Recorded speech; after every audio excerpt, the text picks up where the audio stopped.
Welcome back to the Elevated Dose podcast with Carrie. Before we start, a quick reminder. I'm not a doctor. This podcast is for educational purposes only. It is not medical advice. Always consult your provider before starting or changing any medication. What I share here is my lived experience, the full, messy, complicated truth of learning to live inside a body that's been through everything from heart surgery to hormone chaos to finally the miracle of metabolic calm. When we left off last episode, it was June 2022, the day I took my very first shot of Ozempic, thinking maybe, finally, this was the shift. The first injection of Ozempic felt like possibility. After decades of failed diets and white knuckling, I thought, this is it. But my body had other plans. The nausea hit hard. That deep, empty stomach burn that no cracker fixes. I started at 0.25 milligrams and it was rough. When I tried to go up to 0.5 milligrams, the side effects flattened me. Nausea, constipation, diarrhea, vomiting. So I never went higher. Every Sunday, I'd steel myself for shot day, knowing that the side effects weren't far behind.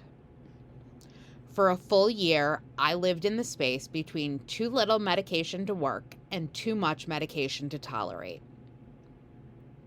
Every week, I hoped that finally this was the week it would click, that the hunger would quiet, that the noise in my brain that I didn't have a name for at that time would get muted. It was food noise. I know that now, but it never went away.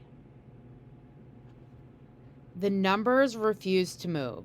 Well, that's not entirely true. The scale slowly crept upwards, and so did my A1C. Meanwhile, the news was full of before and afters featuring celebrities who were suspected to be taking Ozempic. And yet, I was still exactly where I had started, maybe a few pounds heavier, and just a whole lot more nauseous. I told myself maybe I wasn't disciplined enough. Maybe my metabolism was broken beyond repair. I didn't yet understand that there are different versions of GLP-1 medications and that not everyone is a fit for every person. But still, I kept going because when you've been sick for as long as I had, giving up isn't an option. By summer 2023, I was tired but stubborn. My provider suggested trying Trulicity. I switched medications, reset my expectations, and injected that first dose like it was a new beginning. And honestly, for the first time in a year, I felt nothing. No nausea, no increased fatigue, no appetite suppression. Which sounds like the goal until you realize that it also means no results. My A1C continued to slowly move upwards, and so did the scale. My clothes got tighter. I needed to buy some new things, and month after month, I showed up anyway. Hopeful, compliant, but exhausted. Then came the shortages. Pharmacies out of stock for weeks. I'd call 5 different locations, drive across town, drive to the next town over. When I missed doses, the little progress that I thought maybe my body was making evaporated.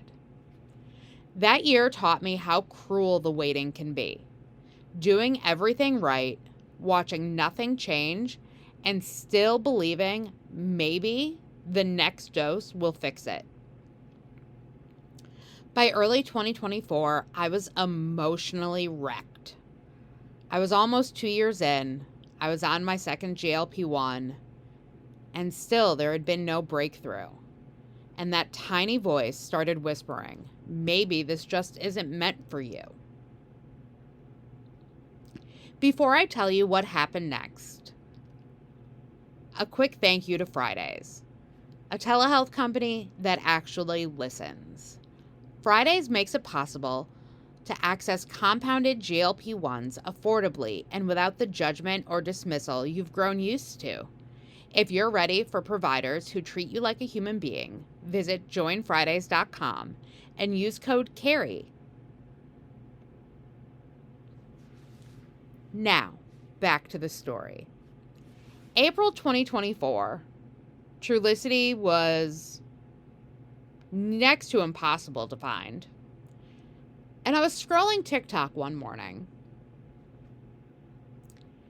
and a live pops up, and it's this woman. The front of her hair is pink. If you're on GLP-1 TikTok, you know who I'm talking about. It was Kelly. Today, I have the privilege of calling her my friend.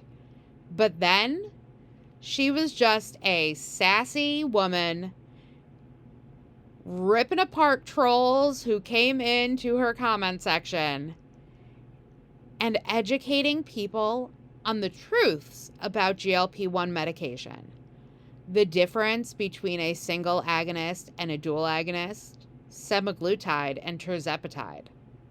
Now I know that tirzepatide is Mounjaro and Zepbound.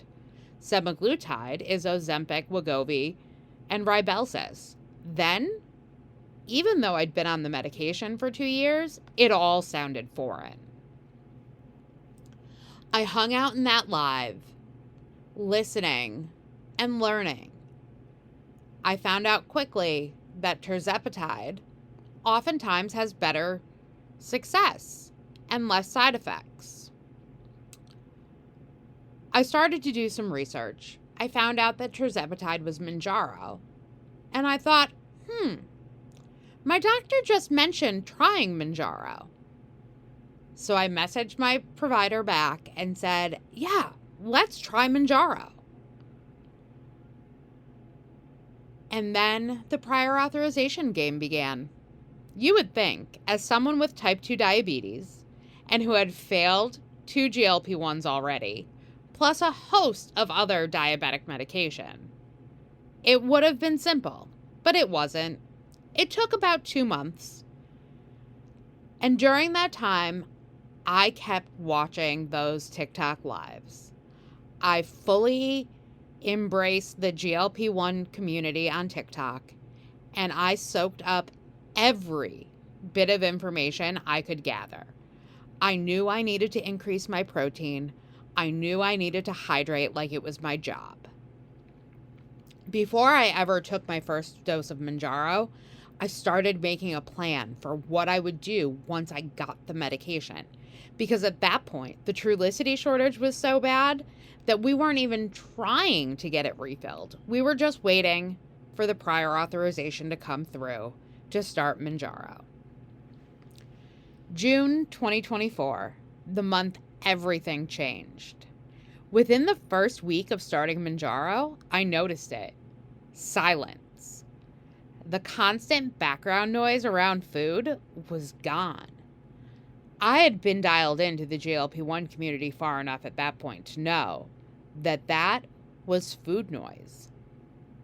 I now had a name for what I had dealt with my entire life but didn't understand.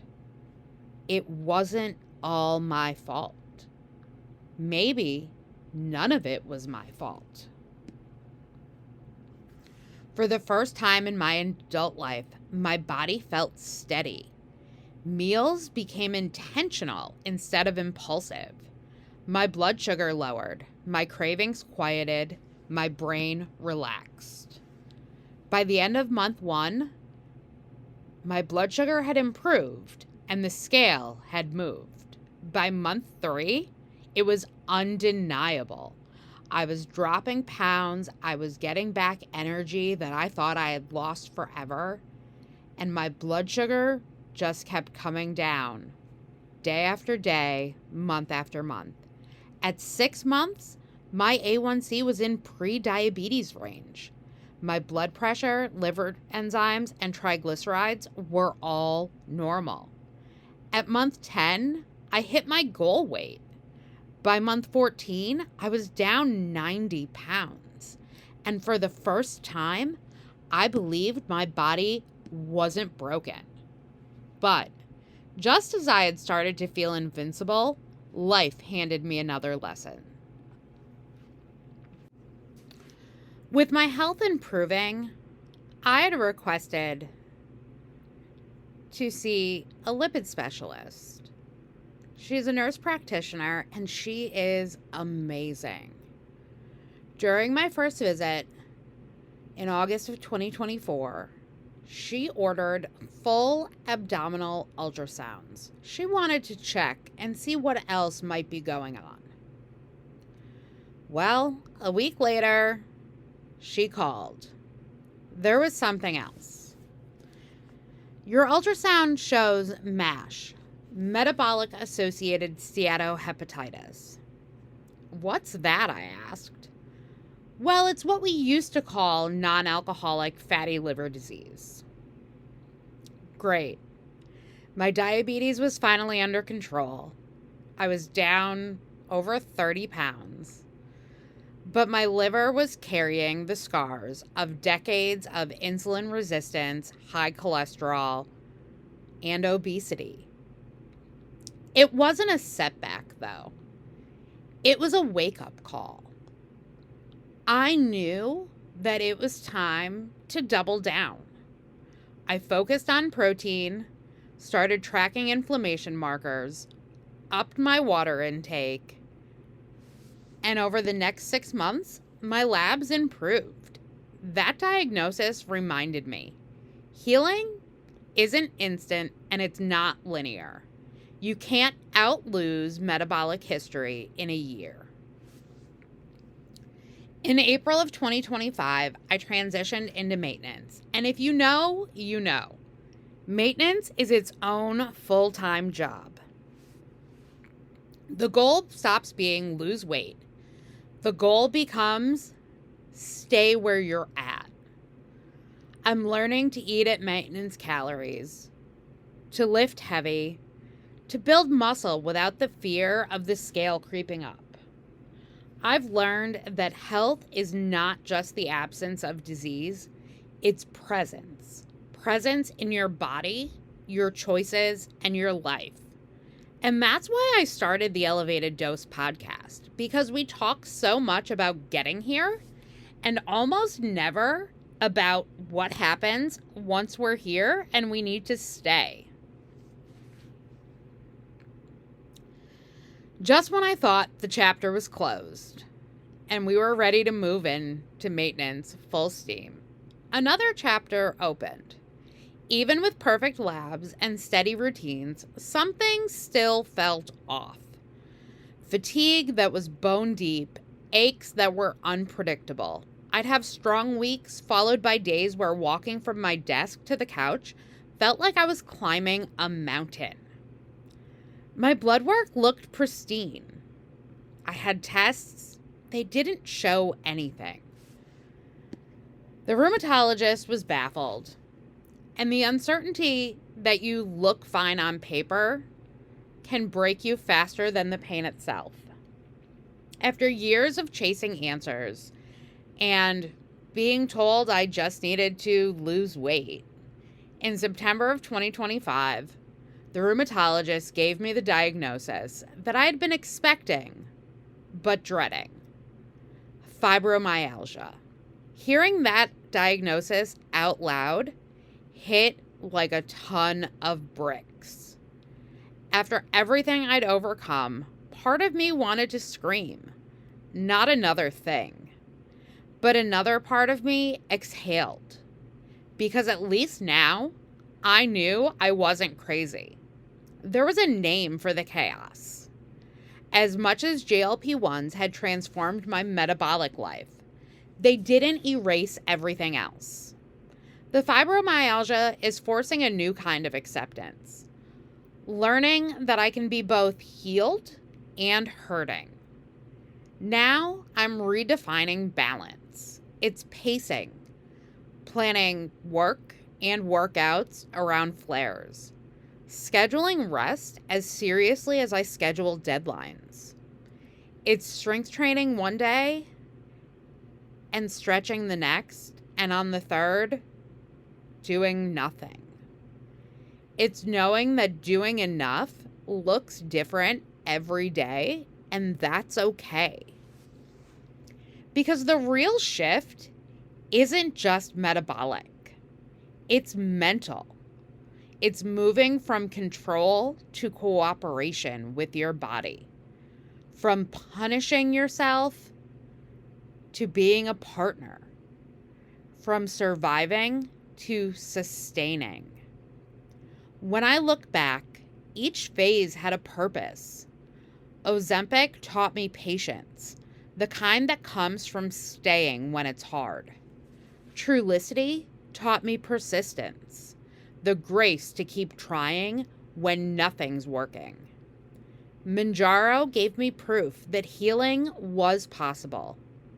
MASH reminded me that health is layered and ongoing. Fibromyalgia is teaching me to surrender, not as in giving up, but as finally just listening. The shift wasn't just in my weight or my labs or my labels. It's in how I show up for myself now. That's where I am today, from a 12-year-old dieter to a 28-year-old heart attack survivor, to 2 failed GLP-1 attempts, to a 90-pound transformation, to the woman learning to live with her chronic illnesses and joy at 43. Thank you for being here, for listening, for finding yourself in my story. If this episode gave you hope or perspective, share it with someone who needs to hear that healing isn't linear. Make sure to subscribe, leave a 5-star review, and join me next time as we dive into the myths, mindset, and daily systems that make long-term metabolic healing sustainable, even when life keeps shifting.